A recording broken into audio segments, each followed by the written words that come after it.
নমস্কার বন্ধুরা, Moumita's kitchen and ব্লগে সবাইকে স্বাগত। হাতে সময় কম থাকলে ঝটপট এই স্যান্ডউইচটি বাচ্চাদের টিফিনেও বানিয়ে দিতে পারো আর সকালে ব্রেকফাস্টেও খেতে পারো। ভীষণ টেস্টি হয় খেতে আর খুবই হেলদি আর ঝটপট বানানো হয়ে যায়। আর ভিডিওটি খুবই ছোট, শেষ পর্যন্ত দেখার জন্য অনুরোধ রইল। আর ভালো লাগলে অবশ্যই কিন্তু লাইক কমেন্ট শেয়ার করতে ভুলো না। আর চ্যানেলটি সাবস্ক্রাইব করে আমার পাশে থাকার অনুরোধ রইল। তোমাদের একটা লাইক কমেন্ট কিন্তু আমাকে আরও নতুন নতুন ভিডিও বানাতে মোটিভেট করে। তো আজ আমি বানাচ্ছি ভেজ চিজি স্যান্ডউইচ। চলো তাহলে রেসিপিটি দেখা যাক। এখানে আমি একটা মিডিয়াম সাইজের গাজরকে গ্রেট করে নিয়েছি আর একটা মিডিয়াম সাইজের শসাকে কুচি কুচি করে কেটে নিয়েছি। আর এখানে তোমরা পেঁয়াজ দিতে পারো, আমি পেঁয়াজ দিলাম না, যেহেতু বাচ্চাকে টিফিনে দেবো, অনেকক্ষণ থাকবে, ওই জন্য পেঁয়াজটা আমি দিলাম না। আর দেখো একদম অল্প পরিমাণে একটু লবণ দিচ্ছি আর গোলমরিচ। লবণটা অল্পই দিয়েছি কারণ আমি যেহেতু চিজ দেব, চিজে অনেকটা লবণ থাকে। আর একটু দিয়ে দিচ্ছি পরিমাণ মতো মেয়োনিজ। এবার সব উপকরণগুলোকে আমি ভালোভাবে একসাথে করে মিশিয়ে নিচ্ছি।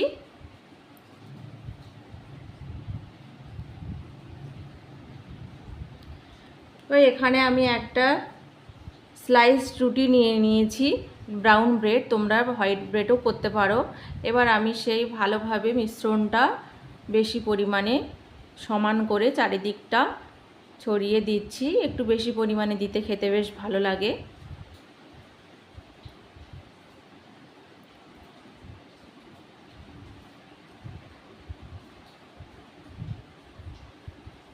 এইভাবে স্যান্ডউইচ দিলে কিন্তু বাচ্চাদের টিফিন বক্স কিন্তু ফাঁকাই আসবে, এটুকু বলতে পারি। আর এখানে আমি একটা তাওয়া গরম করে অল্প একটু বাটার দিয়ে দিলাম। বাটারটা একটু স্প্রেড করে দিচ্ছি। এবারে সেই স্যান্ডউইচটা বসিয়ে দিলাম।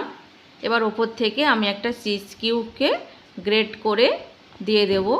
চিজটা দিলে অনেকটা হেলদি হয়, খেতে অনেকটা টেস্টি হয়। আর এই চিজটা দিলে এর বাইন্ডিংটা খুব ভালো হয়, রুটিটা একটার সাথে একটা বেশ লেগে থাকে। এবার আমি হাত দিয়ে বেশ চেপে আরেকটা স্লাইস রুটি তার উপরে দিয়ে দিচ্ছি। আর এই পিঠে আর একটু বাটার দিয়ে দিচ্ছি। বাটারটা যেহেতু ফ্রিজ থেকে সঙ্গে সঙ্গে বার করেছি তাই একটু শক্ত, গরমে আস্তে আস্তে এটা মেল্ট হয়ে যাবে। তো আমি দু পিঠ ভালোভাবে স্যান্ডউইচটা সেঁকে নেব। যতক্ষণ ওটা এক পিঠ সেঁকা হচ্ছে আমি আরেকটা স্যান্ডউইচ তৈরি করে নিচ্ছি। তো এখানে আমি একটু টমেটো কেচাপ দিয়ে ভালোভাবে রুটির ওপরে ছড়িয়ে দেব। তারপরে সেই গাজর আর শসার যে মিশ্রণটা তৈরি করে রেখেছি সেটা এবার ভরাট করে দিয়ে দেব।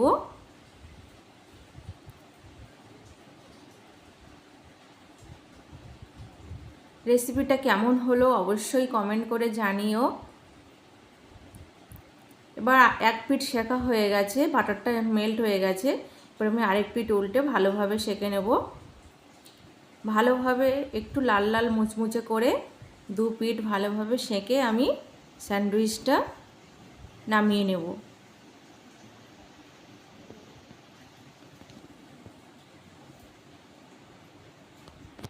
আর একটু বাটার দিয়ে দিয়েছি অল্প করে।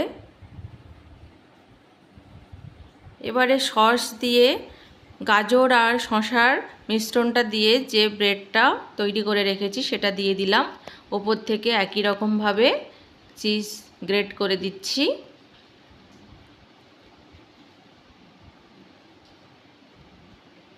চিজটা যতটা সম্ভব বেশি করে দেওয়ার চেষ্টা করবে, তাহলে খেতে বেশ ভালো লাগবে। আর যে রুটিটা দিয়ে আমি চাপা দেব সে একই রকমভাবে আমি টমেটো কেচাপ মাখিয়ে নিয়েছি। তারপরে একই রকমভাবে আরেক পিঠে আমি বাটার দিয়ে দিচ্ছি, দিয়ে ভালোভাবে এপিট ওপিট করে লাল লাল করে সেঁকে নেব। দিলে আমার স্যান্ডউইচ একদম রেডি হয়ে যাবে।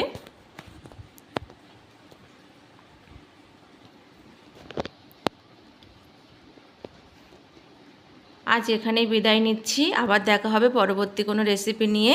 সবাই ভালো থেকো, সুস্থ থেকো।